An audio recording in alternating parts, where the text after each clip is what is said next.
Selalu ada hikmah. Kita masih lanjut ngobrol sama Kak Dinda ini, Masya Allah. Yang semangatnya luar biasa. Dan udah naklukin beberapa gunung.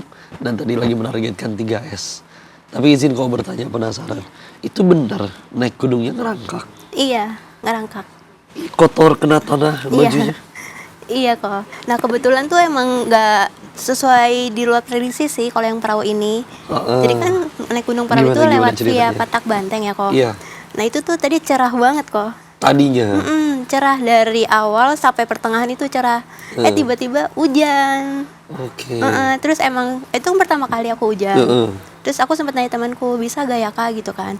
Terus kayak bisa. Untungnya teman aku kayak support, terus, kayak bisa kok, ya, bisa gitu. Tenang, pasti dijagain kok, gak bakal kenapa-napa gitu kan. Berapa orang waktu itu naik? Banyak, ada kurang lebih mungkin 14-15 orang. Oh, gabung sama yang pada pengen naik juga. Iya. Tapi jadi kenal di situ. Iya, jadi punya teman gitu, teman baru. Nah, terus kalau naik kayak sama ikut open trip tuh aku pasti selalu bilang ke teman-teman kayak duluan aja nggak apa-apa, jangan nungguin aku. Nanti aku dijagain sama ini Kak Donger gitu. Iya aja, biar apa kalian jangan gak enakan lah ya. Iya, gak apa-apa, terusin aja. Iya. Akhirnya juga jadi perlu waktu lebih lama dong ya, Bel? Iya, benar.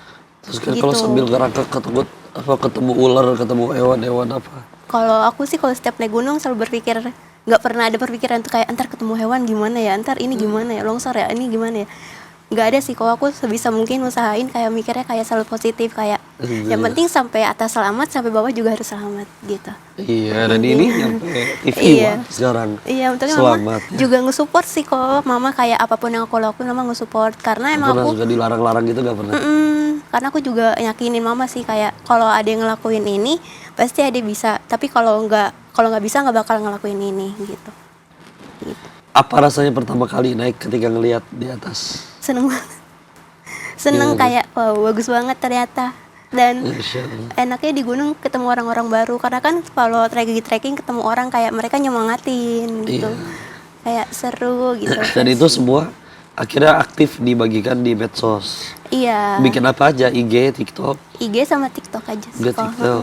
Apa kontennya biasanya tentang apa aja yang di-share di medsos? Kalau konten awal-awal kayak tentang kegiatan sosial aku, terus olahraga, terus juga masak, terus masak juga. Iya, naik gunung, terus juga random aja sih kok gitu. Masya Allah. Respon orang gimana pada komen-komennya? Alhamdulillah lebih banyak positif daripada negatif.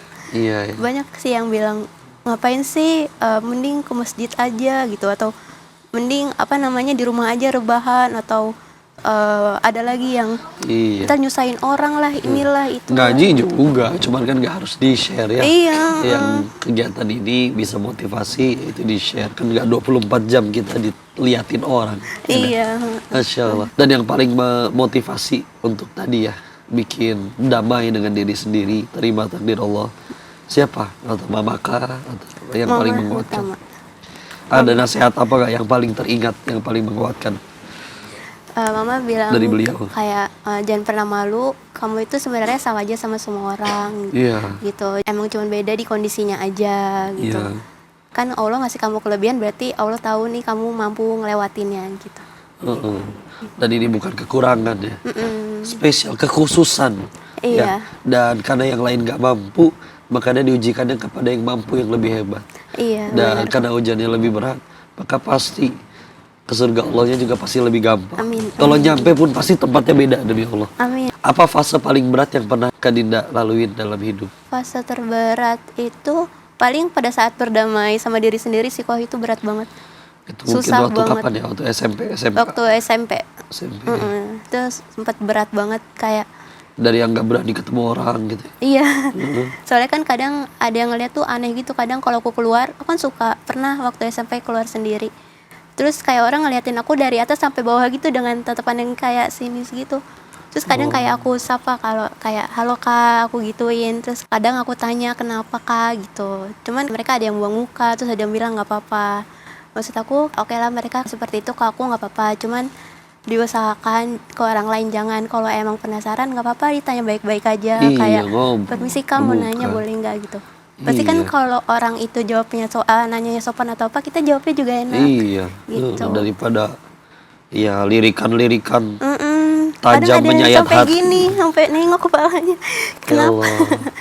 Emang mungkin mereka baru pertama kali, cuman Eh, alangkah lebih baiknya mungkin kalau emang mau ngebantuin pun, Kak mau dibantu apa enggak gitu. Ya Gak kan, apa-apa, tanya oke. baik-baik aja gitu. Semua juga gimana bahasa enak ngobrolnya. Ya, Aku tahu alhamdulillah. banget dan aku yakin semua kita para difabel itu gak mau dikasihanin gitu. Aku Iya, juga iya. yakin banget mereka tuh kalau udah ngelakuin sesuatu berarti mereka bisa gitu. Kalau memang mereka nggak bisa, pasti mereka akan minta tolong Iya kan? atau tidak melakukan itu. Iya, Masya Allah. Ini perlu banget sih didengar sama orang-orang yang mungkin di luar sana ya. Jadi ya kita ngerasa empati tentu itu kebaikan. Iya, benar. Tapi mereka sendiri juga ya luar biasa ya. Amat sangat pengen berjuang sebisa mungkin, semampu mungkin. Gak pengen ngerepotin yang lain, Masya Allah. Iya. Ya, nah ini masih banyak obrolan akan kita tanyakan lagi ke Kak Dinda. Tapi jeda dulu sebentar, tahan dulu. Ya kalian jangan kemana-mana, tetap di Sah Selalu Ada Hikmah.